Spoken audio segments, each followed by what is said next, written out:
The life of Saint Ignatius of Antioch, the Apostolic Father and Martyr. Friends, we reflect now on the powerful life of Saint Ignatius of Antioch, a vital figure known as an Apostolic Father of the Church. Born around the middle of the 1st century, he was a pivotal leader who personally knew the apostles and served as the bishop of one of the most important Christian communities in the Roman Empire.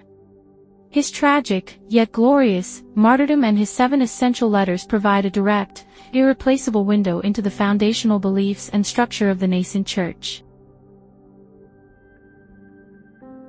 The bridge to the apostles.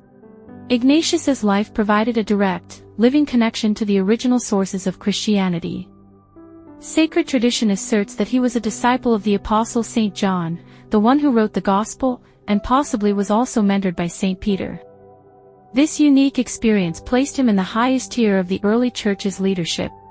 He was chosen to be the 3rd bishop of Antioch, following Peter and Evodius, a position of enormous authority.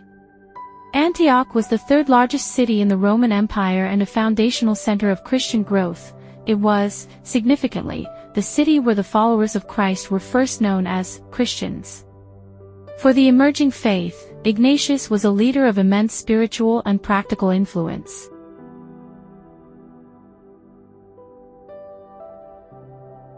The arrest and the journey to martyrdom. Ignatius served faithfully until the reign of the Emperor Trajan.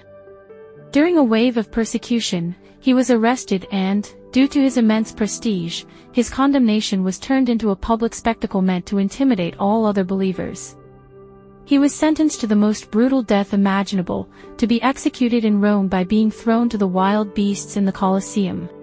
The journey from Antioch to Rome was a long, arduous death march under the escort of 10 cruel Roman soldiers, whom Ignatius described with bitter wit as his 10 leopards, noting that their brutality only increased the kinder he was to them. This forced march across Asia Minor, modern Turkey, transformed into an extraordinary spiritual pilgrimage. Christian communities along the route eagerly met him, viewing him not as a disgraced criminal, but as a glorious confessor of the faith. This time of travel allowed him to compose his most profound legacy, the 7 letters he urgently wrote to these various churches, including the communities in Ephesus, Magnesia, Tralles, Philadelphia, Smyrna, and to the city of Rome, as well as one to his friend, Saint Polycarp, Bishop of Smyrna.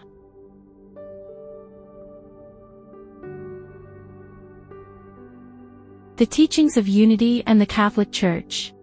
The letters of Saint Ignatius are a priceless treasure trove of early Christian teaching, capturing the essence of the Church's life during the Apostolic Age. His urgent themes centered on unity and the defense of orthodox doctrine.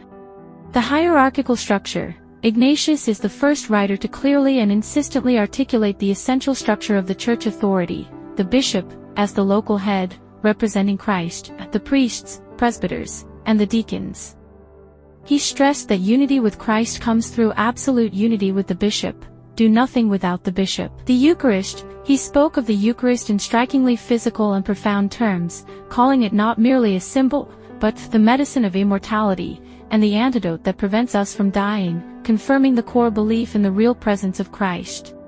The Universal Church. Most critically, Ignatius is the first person in recorded history to use the term Catholic Church, meaning universal, to describe the one, undivided community of believers throughout the world.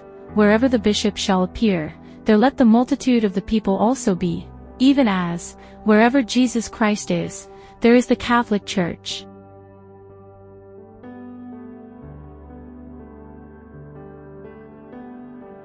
The grain of God. As he neared Rome, the tone of his letter to the Roman Christians shifted dramatically.